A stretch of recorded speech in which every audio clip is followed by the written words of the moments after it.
আসসালামু আলাইকুম। আগামী ফেব্রুয়ারিতে যে নির্বাচন, অর্থাৎ আমাদের জাতীয় নির্বাচনের কথা বলতেছি। নির্বাচনে আপনি কাকে ভোট দিবেন এই বিষয় নিয়ে আমি কোনো কথা বলব না।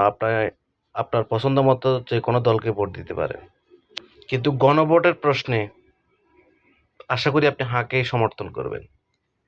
এখন বলতে পারেন অনেকে তো ক্যাম্পেইন করছে, কেন আমি হাঁকে ভোট দেব বা কেন নাকে ভোট দেব? কারো ক্যাম্পেইন শুনে নয়, কারো কথা শুনে নয়। হাঁ ভোট এবং না ভোটের মধ্যে কি আছে সেটা যাচাই করে আপনি দেশের প্রশ্নে, দেশের মানুষের প্রশ্নে যেটা ভালো হবে সেটা সিদ্ধান্ত নেবেন। আগে আপনাকে হাঁ ভোট দিলে কি হবে, না ভোট দিলে কি হবে বিষয়গুলো জানতে হবে। কারো প্রচারণায় নয়। ঠিক আছে? আশা করব আপনার বিবেক, বুদ্ধি, আপনার যে যোগ্যতা আছে সেটা খাটিয়ে সঠিক সিদ্ধান্ত নেবেন।